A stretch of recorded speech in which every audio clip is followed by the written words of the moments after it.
देखो, यह पाठ जो है ना, यह सबसे पहला दिन होना चाहिए था, लेकिन ऐसा नहीं हुआ। लेकिन आज ही जान लो, ये राम नाम वृद्धे जग जन्मा, जगी जन्मा। तो यह जो है सो तुमको राम नाम के बगैर इस जग में कोई जन्म लिया है, इस संसार में अगर किसी का जन्म हुआ है तो वह बेकार है। इस दोहा का यह आशय है। लेकिन सबसे पहले देखो, इसकी पृष्ठभूमि क्या है। यह सो एक बहुत ही जिंदगी की सार्थक बात को बताया गया है गुरु नानक के द्वारा। महान संत गुरु नानक का जन्म में लाहौर तलवंडी में हुआ था। तलवंडी नाम का गांव है, और लाहौर जो कि अब हमारे यहाँ नहीं रहा, पाकिस्तान चला गया है, इनका जन्म स्थान है। वहाँ एक और स्थल है नानकाना। तो नानकाना साहब पाकिस्तान का बहुत ही उत्कृष्ट प्रकार के ये जो अपने को खालसा धर्म कहते हैं सिख लोग, तो वो उनका पवित्र स्थल है। उनका जन्म स्थान एक्चुअली नानकाना साहब ही है, जो पाकिस्तान में है। ये सिख परिवार से थे। इनका पिता का नाम कालूचंद खत्री था, माँ का नाम तृप्ता, और पत्नी का नाम सुलक्षणी था। और बचपन से ही ये भक्त स्वभाव के व्यक्ति थे। पिताजी एक व्यवसायी थे, और पिताजी जो है इनकी पढ़ाई में रुचि को देखा कि पढ़ाई समय में भी यह थोड़ा संत स्वभाव के लोग हैं। हाँ, तो पिताजी उनको व्यवसाय में लाना चाहते थे। हाँ, और काफ़ी प्रयास भी किए, लेकिन इसका मन उस पर नहीं लगा। इनका भक्ति के प्रति दिनानुदिन दृष्टिकोण अनुराग बढ़ता ही गया। उन्होंने हिंदू मुसलमान के बीच समान धार्मिक उपासना पर बल दिया। वे वर्णाश्रम व्यवस्था एवं कर्मकांड के उन्होंने विरोध किया। उन्होंने निर्गुण ब्रह्म की भक्ति का बहुत ज़्यादा प्रचार प्रसार किया। हाँ, और जितने भी सारे धर्म के विशेषज्ञ होते हैं, जो भी अपने धर्म कला, चाहे वो सनातन धर्म हो या इस्लाम धर्म हो, अपने या ईसाई धर्म हो, ये सब उसमें अपने एक पैगंबर या अपने एक बहुत धर्मधीरू व्यक्ति हुआ करता है उसके प्रचार प्रसार के लिए। तो गुरु नानक भी भक्ति का प्रचार किया। वे जो उन्होंने जो ये किया, मना प्रचार प्रसार किया, तो सबसे पहले इस बात को देखना चाहिए कि वर्णाश्रम व्यवसाय और कर्मकांड का वह सबसे पहले विरोध किया। हाँ, और वह निर्गुण ब्रह्म भक्ति का प्रचार किया।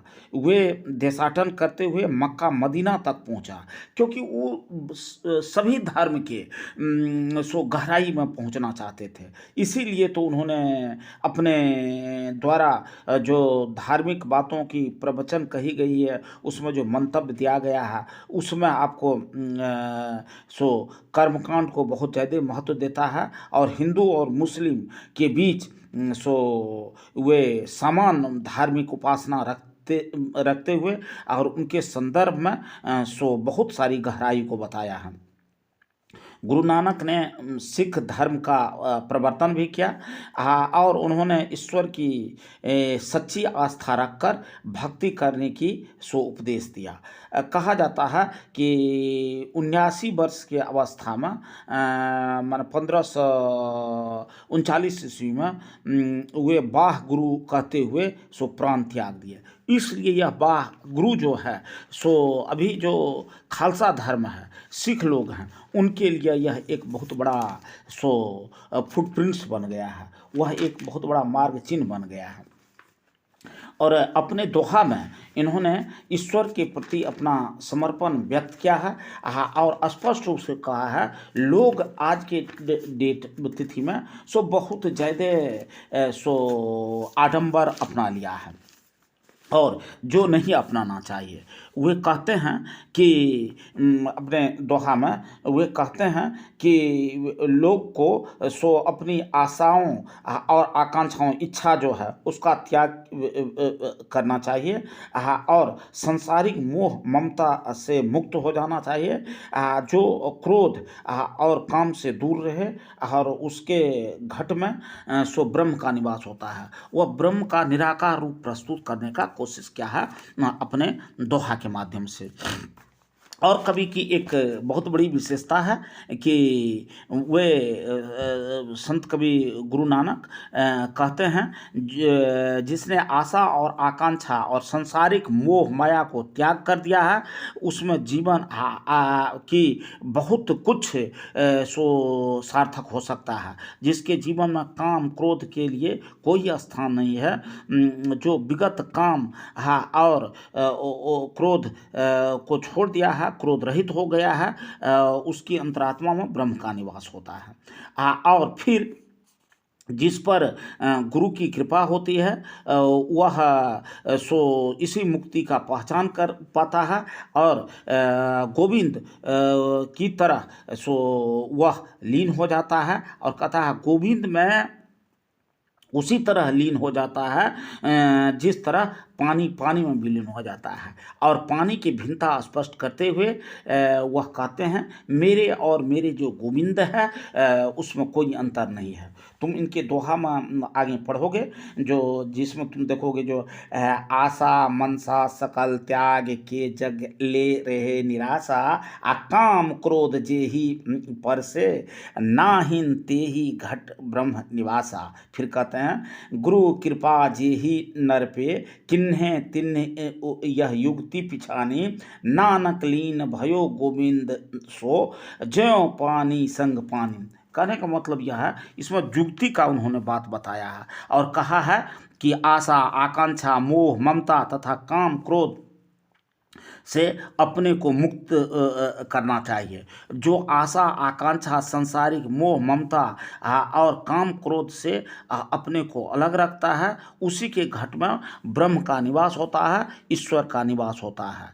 वैसे पानी से पानी मिलकर के सो ये पानी हो जाता है, उसमें कोई भिन्नता दिखाई नहीं पड़ती है। उसी प्रकार नानक ने गोविंद में लीन हो गए हैं और अपने को गोविंद से इस प्रकार जोड़ लिया है कि वे दोनों में कोई अंतर इनको दिखाई नहीं पड़ता। इस प्रकार स्पष्ट है कि यह एक अद्वितीय बात अपने दोहा के द्वारा स्पष्ट करने की कोशिश की है। साथ ही साथ उन्होंने आधुनिक जीवन में उपासना की भिन्न भिन्न स्वरूप जो है उसको भी दिखाने का कोशिश किया है।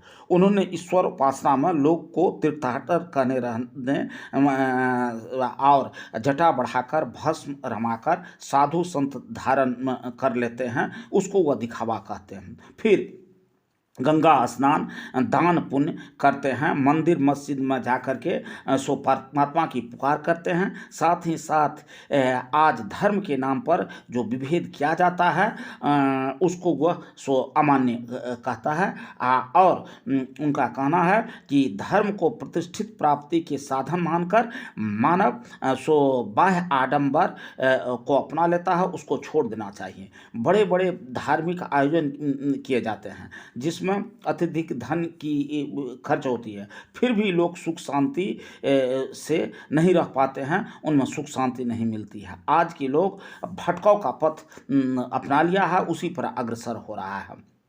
और उसमें भी यह महत्वपूर्ण बात यह कहते हैं कि समय के अभाव में ईश्वर के सानिध्य में जाने के लिए कठिनतम उपासना का मार्ग को ही अपनाने में लोग अभिरुचि नहीं रखते हैं और नहीं रख रहे हैं। इसलिए धार्मिक क्षेत्र में उनको भटकाव हो गया है। वह कहते हैं कि नानक के पद वर्णित राम नाम की जो महिमा है आधुनिक जीवन के लिए बहुत ही प्रासंगिक है। हरि कीर्तन सरल मार्ग है जिसमें न केवल अतिरिक्त धन की आवश्यकता होती है और न ही बाह्य आडंबर की। और आज भगवान जो है या भगवत रूपी रस पान किए जाने के बाद जीवन में उल्लास, शांति, परमानंद, सुख, ईश्वरीय अनुभूति को प्राप्त किया जा सकता है। हरि रस पान से जीवन को धन्य बनाया जा सकता है। नानक अपने उपदेश में इस बात को अपनाकर यथार्थ से युक्त होकर के जीवन को ब्रह्म का साक्षात्कार कर और आज इसको अपनाकर लोग आगे बढ़ सकता है, उन बातों को दिखाया है। वे यह भी कहते हैं कि ब्रह्म वही प्राप्त कर सकता है जो लोग मोह, ईर्ष्या, द्वेष, काम, क्रोध से परे हैं। जो व्यक्ति सोना को अर्थात धन को मिट्टी समझकर अपनाते हैं, परम ब्रह्म के सच्चे हृदय से जो उपासना करते हैं वही परम ब्रह्म को अपना सकता है। साथ ही साथ जो प्राणी संसारिक विषयों में आसक्ति नहीं रखता है उस प्राणी में ब्रह्म का निवास होता है। और फिर वह कहते हैं जो न दुख में न दुखी होते हैं और सुख में जो न सुखी होते हैं और जो ब्रह्म की उपासना करते हैं, जो हर्ष, शोक, दुख, सुख, निंदा, प्रशंसा, मान, अपमान से परे होता है, उसमें ब्रह्म का निवास होता है। और इन सबसे पृथक रहने वाले प्राणियों ब्रह्म में निवास करने के योग्य बन जाते हैं।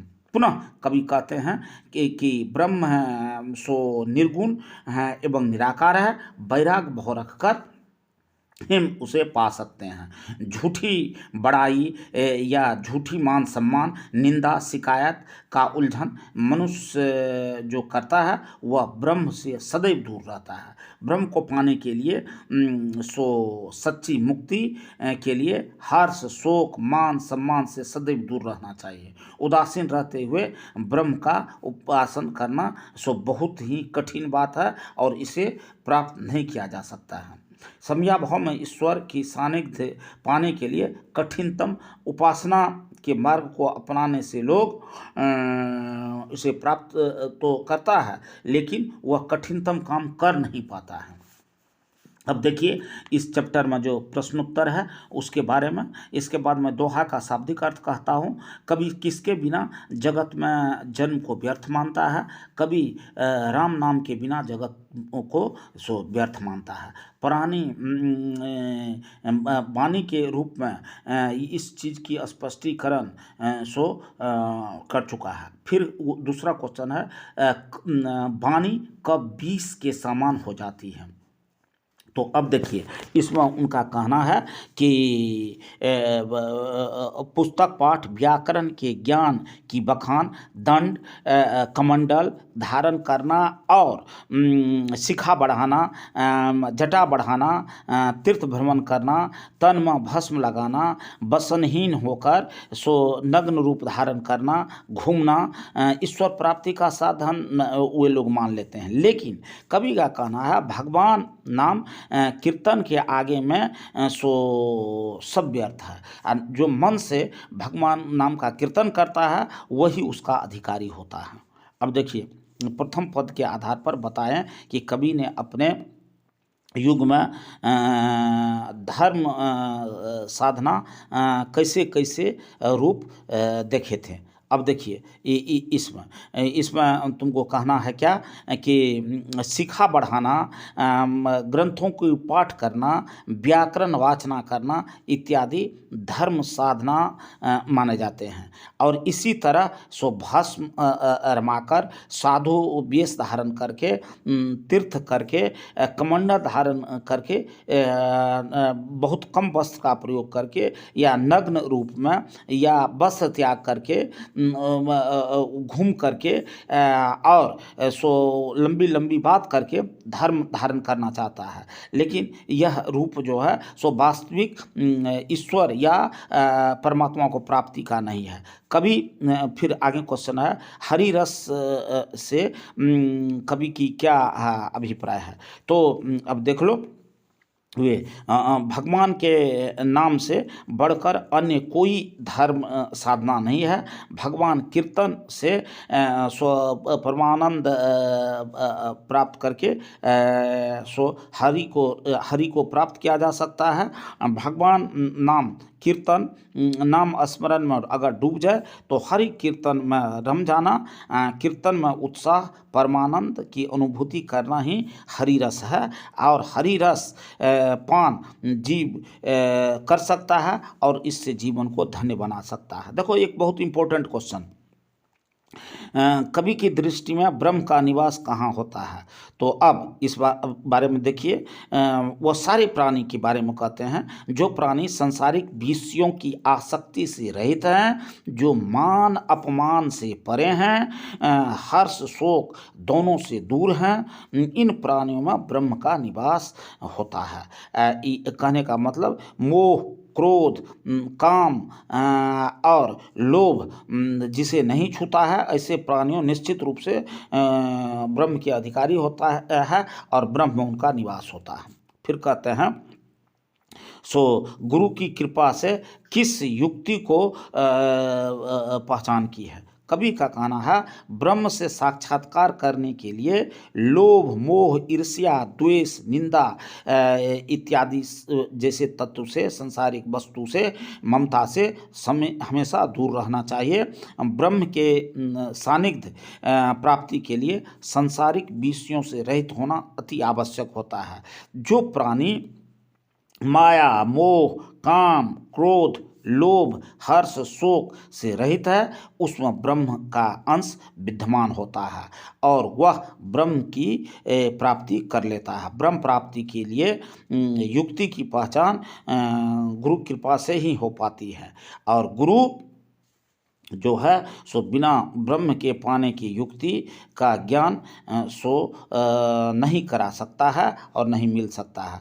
ब्रह्म पाने के लिए गुरु की कृपा पात्र होना आवश्यक नहीं बल्कि परमावश्यक है। फिर कहते हैं राम नाम बिनु अरुझि मरे की व्याख्या करें। तो अब देखो इसमें लिखना है जो इस पद्यांश के कवि गुरु नानक जी हैं, जिनके द्वारा लिखित दोहा बिनु राम नाम बिनु निर्गुण जगजन्मा शीर्षक से उद्धृत है। गुरु नानक निर्गुण निराकार ईश्वर की उपासना तथा हिंदी की निर्गुण भक्ति धारा के एक प्रमुख कवि हैं और ये निर्गुणवादी विचारक श्री गुरु नानक राम नाम की गरिमा को मानवीय जीवन में इतनी महत्ता दी है और उनके हृदय में इसकी क्या उद्गार है उसका उन्होंने उजागर किया है। कवि कहते हैं कि राम नाम का अध्ययन संध्या बंधन तीर्थाटन रंगीन वस्त्र धारण करके जटा जूट बढ़ा करके इधर उधर घूमने और से सभी भक्ति भाव से ब्रह्म को प्राप्त नहीं किया जा सकता है। वह बाह्य आडंबर है, इससे जीवन कभी सार्थक नहीं हो सकता है। राम नाम की सत्ता को स्वीकार अगर वह कहता है जो हम कर लेंगे, यह संभव नहीं हो सकता है जब तक कि मानवीय मूल चेतना की उजागर नहीं करता है। राम नाम के बिना बहुत से सांसारिक कार्यों में उलझकर व्यक्ति जीवन लीला समाप्त कर लेना चाहता है, लेकिन वह जो काम क्रोध और लोभ को छोड़कर करेगा, हर्ष विषाद को छोड़कर करेगा, उनसे नहीं होता है। अतः राम नाम के लिए सांसारिक आडंबर को लेकर के उलझा रहना उन्होंने अपमानजनक बात कहा है। यानी कि राम नाम के बिना बहुत से सांसारिक कार्यों में उलझकर व्यक्ति जीवन लीला समाप्त कर लेता है। फिर वे कहते हैं कंचन माटी जाने, उसमें लिखना है कि यह हमारी पाठ्य पुस्तक से जो नर दुख में दुख नहीं माने शीर्षक से उद्धृत है और प्रस्तुत पद्यांश में गुरु नानक जो इस शीर्षक के लेखक हैं सो निर्गुण निराकार ईश्वर के उपासक सो सुख दुख में एक समान उदासीन रहते हुए लोभ और मोह से दूर रहने की सलाह देते हैं। और वे कहते हैं कभी ब्रह्म को पाने के लिए सुख दुख से परे होना ही परमावश्यक बताते हैं। वे स्पष्ट रूप से कहते हैं कि ब्रह्म को वही प्राप्त कर सकता है जो लोग मोह ईर्ष्या द्वेष काम क्रोध से परे हैं। जो व्यक्ति सोना को अर्थात धन को मिट्टी के समान समझ करके परम ब्रह्म के सच्चे उपासना करते हैं और परम ब्रह्म को तब वह प्राप्त कर लेता है, जो संसार में बहुत कम लोगों से हो पाता है।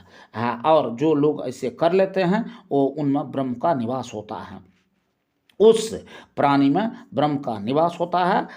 और वह ऊपर वाले जो निराकार हैं जिनको कि राम कहा है, ईश्वर के रूप में प्रस्तुत किया है, उसको वह प्राप्त कर लेता है। फिर कहता है हरस शोक ते रहे नियारो ना ही मान अपनाना की व्याख्या कीजिए। तो इसमें है जो नर सुख और दुख नहीं मानता है और गुरु नानक उपदेश देता है कि प्राणियों में हर्ष शोक दुख सुख निंदा प्रशंसा मान सम्मान से जो परे होता है वही वास्तविक सो व्यक्ति होता है। कभी कहते हैं कि ब्रह्म निर्गुण और निराकार है, वैराग्य भाव रखकर सो हम उसे प्राप्त कर सकते हैं। झूठी मान बड़ाई या निंदा शिकायत की उलझन मनुष्य को ब्रह्म से दूर करता है। ब्रह्म पाने के लिए सच्ची मुक्ति के लिए हर्ष शोक मान अपमान से दूर रह करके उदासीन रहते हुए ब्रह्म की उपासना किया जा सकता है। फिर आगे क्वेश्चन है नानक लीन भयो गोविंद सो क्यों पानी संग पानी। अब यहाँ कवि का कहना है, इस माध्यम से कवि कहना चाहता है कि मानवीय जीवन में ब्रह्म को पानी की सच्ची मुक्ति यथार्थ उपाय करना आवश्यक है, पर ब्रह्म को पाना प्राणी की अंतिम लक्ष्य होना चाहिए। जिस प्रकार पानी के साथ पानी मिल करके एक समान हो जाता है, उसी तरह जीव जब ब्रह्म के सानिध्य में जाता है तब वह ब्रह्म हो जाता है। जीवात्मा एवं परमात्मा में मिलन होता है और तब जीवात्मा भी परमात्मा बन जाता है। दोनों का जो अंतर हुआ मिट जाता है। पुनः वे कहते हैं यह जीव ब्रह्म को प्राप्त कर लेता है, वह उसी का अंश है, उसी का भाग हो जाता है। जब हम विषयों को आसक्ति से दूर रह करके गुरु की प्रेरणा से ब्रह्म को पाना चाहते हैं, पाने की साधना करते हैं, तब ब्रह्म का साक्षात्कार होता है और ऐसा होने से जीव ब्रह्ममय हो जाता है। और आगे जो क्वेश्चन है आधुनिक समय में के उपासना के प्रचलित रूपों को देखते हुए नानक ने इन पदों का क्या प्रासंगिकता बताया है, इस शब्दों पर विचार कीजिए। तो उन्होंने इस बात को कहने का स्पष्ट किया है कि समयाभाव में ईश्वर के सानिध्य में जाने हेतु कठिनतम उपासना के मार्ग को अपनाने में लोग अभिरुचि नहीं रख रहे हैं, इसलिए धार्मिक क्षेत्र में भटकाव आ गया है। वह कहते हैं कि नानक के पद में वर्णित राम नाम की महिमा आधुनिक जीवन की प्रासंगिक है। हरि कीर्तन सरल मार्ग है जिसमें न अत्यधिक धन की आवश्यकता होती है और न कोई बाहरी आडंबर देखने को मिलता है। और इससे जीवन में उल्लास शांति परमानंद सुख और ईश्वरीय अनुभूति की प्राप्ति किया जा सकता है। यही इसका वास्तविक रूप हो सकती है।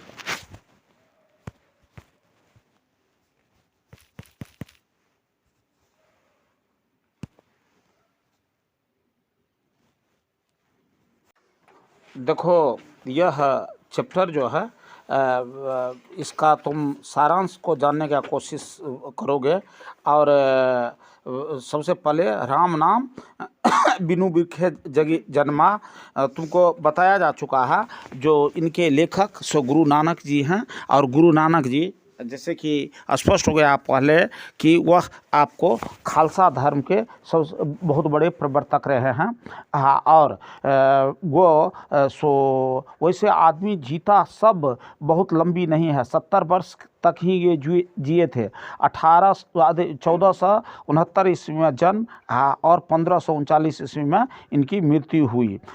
और गुरु नानक की रचनाएं में सो आपको रही रास और सोहिला ये महत्वपूर्ण है। 70 वर्ष की उम्र तक ही जिए, लेकिन उन्होंने सो अपने कविता में निर्गुण निराकार ईश्वर के उपासक गुरु नानक हिंदी के निर्गुण भक्ति धारा के प्रमुख कवि, जिसमें कि आपको पंजाबी मिश्रित ब्रज भाषा में रचित पद के सच्चे हृदय से भक्ति भावना में डूबे हुए उद्गार को उद्भासित किया है। और इन दोहा में सो इनकी स्पष्ट रूप से सो अपना हृदय की जो भावना है सो वह स्पष्ट हो जाएगी। जैसे कि इसका 2 भाग बनाया गया है। पहला भाग जो है सो है राम नाम बिनु बिरथे जगी जन्मा। माने राम नाम का अगर किसी व्यक्ति ने जन्म के साथ इस धरातल पर जब अवतरित हुआ है, राम नाम नहीं लिया है, तो उसका जन्म बेकार है इस धरातल पर। वह बेकार जन्म लिया और बेकार अभी तक इस धरती पर सो पला हुआ है। तो इस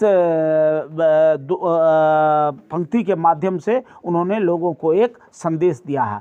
राम का यह नहीं जो वह दशरथ का पुत्र था। और एक जो धर्म के धीरू होते हैं उनको जो कहोगे साहित्यिक दृष्टिकोण से एक ही धारा में बांध देंगे, एक ही संप्रदाय के लिए सब कुछ कहता है, सो नहीं। उनका व्यापक दृष्टिकोण होता है, उसकी यथार्थवादी दृष्टिकोण होता है, वह सबों का होता है, सबों के लिए होता है। और उनके मार्गदर्शन को लोग अपने जीवन में उतारकर जीवन के बहुत सारी त्रुटियों को दूर कर सकता है और वह महान बन सकता है। और राम नाम जो है सो राम नाम का मतलब है निरंकार का। उन्होंने निर्गुण निरंकार रूप का सो इस धरती पर अवतरण किया है, जिसको कि आप भगवान कहते हैं और इस्लाम लोग खुदा कहता है। क्या बात कर रहा है रे, चुप न रहो। हाँ, तो ये कहता है, लेकिन दृष्टिकोण सबका एक ही रहता है। उन्होंने कहा है जो इस धरातल पर अगर मानव अवतरित होना चाहिए तो कुछ ऐसे करतूत करना चाहिए जो दूसरे के लिए प्रेरक हो, मार्गदर्शक हो और आने वाले पीढ़ी लंबी समय तक उसको याद करते रहे। तो कहा वह निर्गुण और निरंकार रूप का सो ईश्वर का ये दिखाए हैं। और वह निर्गुण निराकार ईश्वर के उपासक भी हैं। और वह इस चीज़ को सो मानव जाति को अपनाने के लिए, मानव धर्म में अपनाने के लिए इस बात को रखा है। ऐसा नहीं जो तुम राम है तो राम नाम में सो बाह्य आडंबर जो फैल गया है महात्मा जी सबका, वो सब अपनाए रखो। मुस्लिम धर्म में बहुत सारे जलसा हो रहा है, उसको अपनाए रखो। वह जो कहते हैं दिल से कीर्तन करने के लिए और किसी को दिखावा में नहीं, वह आंतरिक चिंतन में बहुत ज़्यादा जोर दिया है। और ये यहाँ निर्गुण निराकार रूप को सो भगवान के रूप को उन्होंने राम कहा है। कहा अगर जिसके जीवन में राम नाम हुआ नहीं आया है तो वह बेकार है। कहता है बिखु खावे बिखु बोले बिनु नावे ने फलु मटी ब्रह्मा। और बिना खाए बिना पिए और वह जो है सो भ्रमण करता रहता है। और फिर कहता है पुस्तक पाठ व्याकरण बखाने संध्या कर्म निकाल करे। और जिस साहित्य को पढ़ाने के लिए लोग गया है या पढ़ने के लिए गया है, जिनको संधि ही नहीं आ रहा है तो वह व्याकरण क्या जानेगा। ठीक उसी तरह की बात इसमें भी सो किया गया है और कहा गया है। और जो व्यक्ति भगवान को प्राप्ति करने के लिए चला है, लेकिन वह कैसे प्राप्त किया जा सकता है? वह लोभ, क्रोध, मोह इस सारे कुछ में अगर तल्लीन है तो उसको प्राप्त नहीं किया जा सकता है। जिस तरह से बिना व्याकरण जाने किसी साहित्य का ज्ञान नहीं हो सकता है, बिना ग्रामर जाने हुए लिटरेचर का ज्ञान नहीं हो सकता है, उसी तरह ईश्वर को प्राप्ति करने के मार्ग को जाने बिना जो ईश्वर को प्राप्त कर लेगा और उसके लिए जो वह भटकेगा सो संभव नहीं हो पाता है। अब देखिए, कहता है बिनु गुरु शब्द मुक्ति कहाँ, प्राणी राम नाम बिनु उरझ मरे। कहता है जो ये क्या नाम है, अगर व्यक्ति में सो भगवान के प्रति समर्पण नहीं है तो यह इस धरातल पर हाय हाय करने के फेरे में एक दूसरे से उलझ कर मर सकता है, उसको मुक्ति नहीं मिल सकती है। फिर कहते हैं दंड कमंडल सीखा शुद्ध होती, तीर्थ गबनु अति भ्रमनु करे। कहते हैं हमारे समाज में बहुत सारे महात्मा जी हैं जो कि आपको बड़ा बड़ा चुट्टा लेते हैं, कमंडल लेते हैं, वस्त्र लेते हैं, कोई पूरा पीले रंग का वस्त्र धारण करते हैं तो कोई लाल रंग का धारण करते हैं, कोई आदि निवस्त्र रह करके थोड़ा ही जिससे कि उनकी लज्जा को वह अपने को झांप सके ऐसे कपड़े पहन करके चुट्टा और कमंडल लेकर भ्रमण करते रहते हैं। राम बिनु शांति न पावे, जपी हरि हरि नाम शुद्धि पारी परे। और कहता है वह राम नाम का तो नाम लेता रहता है और बहुत बड़ा बड़ा भोज भंडारा ये सब का भी आयोजन करता है, लेकिन वास्तव में भगवान को, राम को प्राप्त नहीं कर सकता। राम माने क्या? निरंकार को प्राप्त करना। निरंकार माने क्या? निर्गुण निरंकार, जिनका कोई आकार नहीं है और सब जगह व्याप्त है। जहाँ खोजोगे वहीं वो व्याप्त हैं, लेकिन उनको कर्म से और अपने यत्न से पाया जा सकता है। फिर कह रहे हैं जटा मुकुट तन भस्म लगाई और बसन छोड़ तन नगन धया भया। अब कहता है वो बड़ा बड़ा महात्मा लोग जो हैं सो बड़ा बड़ा केस बना लेते हैं, बड़ा बड़ा सो आपको जटा लगा लेते हैं, कभी दाढ़ी दाढ़ी मूछ नहीं कटाता है, बहुत भयंकर रूप उसका हो जाता है, और बड़ा बड़ा मुकुट भी लगाता है। शरीर में कहता है हम स्नान करते हैं भस्म का माने वह जिसको तुम लकड़ी को जला करके जो वो राख बच जाता है, जिसको तुम छौर कहते हो, वह क्या करता है, वही देह में लगाता है। कहता है यही स्नान है। कहता है मुझे ठंडी गर्मी बरसात में कपड़े की आवश्यकता नहीं, यही भस्म ही मेरा पहचान है। ईश्वर के प्रति हम ईश्वर, वह अपने को पैगंबर कहता है, ईश्वर के बहुत करीब कहता है, लेकिन वास्तविक बात कुछ और होती है। कहता जेते जीव जंत जल थल महल जत्र तत्र तू सरब जिया। और कहता है जो यह आदमी तो जल स्थल सब में ऐसे लोग विचरण करते रहते हैं, चलते रहते हैं, और ये बहुत बड़े बड़े आपको जलसा का आयोजन करते हैं, बहुत बड़ा बड़ा यज्ञ का आयोजन करते रहते हैं, और कभी इस धाम को गया तो कभी उस तीर्थ स्थल को गया। इस तीर्थ स्थल में घूमने से उनको ईश्वर की प्राप्ति नहीं बल्कि यह एक दिखावा मात्र है। कथा गुरु प्रसादी सकले जन कोई हरिरस नामक झोल पिया। और कहता है अगर सच्चे अर्थ में ईश्वर को प्राप्ति करना है, अपने धर्म को सार्थक बनाना है, तो उनको ईश्वर प्राप्ति करने की यातना करनी चाहिए। और यह यातना हो सकता है ईश्वर के प्रति समर्पित होकर के उनको कीर्तन करके उनको मनन करके प्राप्त करना, या दिखावा करके भ्रमण करके बहुत बड़ा भंडारा करके बहुत बड़ा यज्ञ करके यह एक दिखावा मात्र है। फिर कहता है जो नर दुख में दुख नहीं माने। कुछ लोग इसका दूसरा स्टेंजा है और दूसरा भाग है, कह रहे हैं कुछ लोग ऐसे भी हैं जो क्या नाम है, दुख में भी दुख को नहीं मानता। ईश्वर ने कहा जाता है ऐसा, जो ईश्वर को 2 बार हंसी आती है, जब इस धरातल पर कोई खराब है और उसका खराब होने के लिए जा रहा है, ईश्वर उसको खराब करने के लिए चाह रहा है और धरातल पर का आदमी उसको अच्छा करने के फेरे में लगा हुआ है। और ईश्वर किसी को अच्छा करने के फेरे में है और धरातल पर का लोग उनको खराब करने के फेरे में है। ईश्वर को यह जो निर्गुण निरंकार है उसको हंसी लगती है, जो देखो उस आदमी के प्रति मैं जो भाव रखता हूँ संसार के लोग उससे विपरीत रखता है, यह कैसे संभव हो सकता है। तो दुख अगर मिला तो दुख को दुख और सुख को सुख समझना ही सबसे बड़ी बात तो होती है। और ऐसे व्यक्ति जिसको सुख और दुख को सहना प्रवृत्ति बना लिया है, जिसको कि दुख में बहुत ज़्यादा दुख नहीं होता, सुख में बहुत ज़्यादा सुख नहीं समझता, दोनों में एक रूप रखता है, वह समझो जो ब्रह्म के करीब आ गया है और ब्रह्म में वह निवास करने लगा है, ब्रह्म उसके सानिध्य में आ चुका है।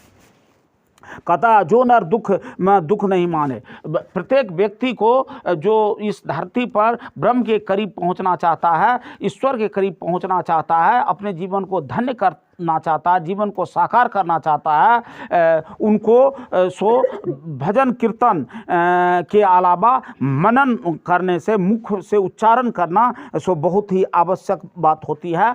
और ऐसे व्यक्ति जो दुख और सुख में एक जैसे रहते हैं और ईश्वर के मनन से अपने को हटाते नहीं हैं, वह व्यक्ति जो है सो ब्रह्म को पा सकता है। कथा सुख स्नेह अरिभव नहीं जाके कंचन माटी जाने। और वह व्यक्ति सो आपको इस धरातल पर सुख स्नेह दुख काम क्रोध लोभ मोह ये सब चीज़ जो लोगों का होता है, ये तुच्छ विचार तुच्छ बात, वैसे तो संसारिकता में इस सब को बहुत महत्वपूर्ण समझता है लोग, लेकिन वास्तव में यह तुच्छ चीज़ है। और ऐसे धरातल पर जो बहुत बड़ा संसाधन वाला चीज़ है, उसको अगर कोई व्यक्ति सोना को भी इस धरातल पर अगर मिट्टी का ढेला समझता है, वास्तव में वह ब्रह्म को पा सकता है। नहीं निंदा नहीं स्तुति जाके लोभ मोह अभिमाना। और ऐसे व्यक्ति जो ब्रह्म के करीब है, ब्रह्म को प्राप्त करना चाहता है, जिसका जीवन धन्य है ब्रह्म के करीब में और परमेश्वर के करीब में पहुँच चुका है, उसको नहीं लोभ रहता है, नहीं मोह रहता है और नहीं निंदा वह किसी का करता है और नहीं किसी के सो बहुत ज़्यादा स्तुति करके दिखावा में विश्वास रखते हैं। सुनो फिर कहते हैं हरक सोखते रहे नियारो नहीं मान अपमाना। उनको नहीं कोई अपमान करता है तो उसके लिए कोई नहीं उसको फिक्र होता है, और कोई सम्मान करता है तो उसके प्रति बहुत ज़्यादा समर्पण नहीं रहता है। सबके साथ एक जैसे जो व्यवहार करते हैं, हर्ष और शोक दोनों में एक जैसे दिखते हैं, वह जो है सो ब्रह्म के करीब पहुंचने वाला है, जीवन उसका सार्थक है। कहता आशा मनसा सकल त्याग के संग में रहे निराशा। और न वह किसी से आशा करता है और न किसी का सो एहसान लेना चाहता है, और वह त्याग ही जीवन का उसका कर्तव्य होता है। फिर कहता है काम क्रोध जे ही पर से नाहिन ते ही घट ब्रह्म निवासा। और जिसको नहीं काम की भावना है, नहीं क्रोध की भावना है, और नहीं लेने और देने की भावना है, नहीं संपत्ति की भावना है, मानव जीवन अगर अवतरित हुआ है तो कुछ आदर्श करने के लिए और ईश्वर के प्रति दिखावा नहीं, दिल से समर्पण करने के लिए कीर्तन भजन में जरूर ये अपना ध्यान बटाने के लिए, और कम से कम अपना जो ब्रह्म परमेश्वर है, उनका जो रामचंद्र जी है, उनका अगर वह जीवन में नाम अगर जपता है तो वह उनको ब्रह्म जरूर मिलता है और उसका निवास ब्रह्म में होता है। गुरु कृपा जे ही नर के किन्हीं तिन्ह जुगती पिछानी नानक लीन भयो गोविंद सो ज्यों पानी संग पानी। और फिर यहाँ इसको लिखा है कौन? गुरु गोविंद ने। गुरु गोविंद जी का कथन है, कहना है सो देखो गुरु गोविंद जी को धरातल पर किसी से लेना देना नहीं है, नहीं हर्ष में बहुत ज़्यादा हर्षित होता है, नहीं दुख में बहुत ज़्यादा दुखित होता है। काम क्रोध लोभ मोह ये सारे कुछ को छोड़ दिया है। और जो व्यक्ति इस तरह का काम करता है वह जो है सो ईश्वर के करीब पहुंच जाता है और उस ब्रह्म में, और यह भी उसका अंग बन जाता है। जिस तरह पानी में पानी मिलकर एक जैसा पानी हो जाता है, उसी तरह जो व्यक्ति त्याग करता है, ईश्वर की दिखावा में कम और समर्पण में ज़्यादा विश्वास करता है, मनन ज़्यादा करता है, जिसको काम क्रोध लोभ मोह नहीं है, उनमें ब्रह्म का निवास हो जाता है। और जिस तरह जल में जल मिल करके जल बन जाता है, उसी तरह की बात उसके साथ हो जाती है और वह भी ब्रह्म में मिल करके सो एक जैसे हो जाता है। जैसे कि तुमको पहला शब्द में ही कहा है, पहला प्रश्न जो है, जैसे कि कभी किनके बिना जगत के जन्म को व्यर्थ मानता है, तो जिसके एक लाइन में भी इसको ऐसे कहा जा सकता है कि जिसके जन्म जो जीवन में कभी राम का नाम नहीं लिया है या ब्रह्म परमेश्वर को जिन्होंने नहीं मन में बैठाया है नहीं मुंह से उच्चारित किया है, उसका जन्म बेकार है। अब कहता है ये तो इस तरह से तुमको ये क्वेश्चन भी बहुत, इसका एक लाइन में भी उत्तर हो सकता है। जो कवि की दृष्टि में ब्रह्म का निवास कहाँ होता है, जिसको लोभ मोह काम क्रोध नहीं है, हर्ष और विषाद दोनों में एक जैसे रहता है और कुछ जब तब पर उसका कीर्तन पर ध्यान रहता है, तो उसके दृष्टि में ब्रह्म का निवास वही होता है, समझे। तो और हरिरस से कवि का क्या अभिप्राय है, इसको भी एक पंक्ति में अगर हम ऐसे कह सकते हैं, हरिरस का अभिप्राय है दिखावा नहीं, ईश्वर का मनन करना, संकीर्तन करना, यही होता है तुमको सो हरि। तो इस तरह तुमको यह बात कहा हूँ, तुमको एक चीज लिखना है अभी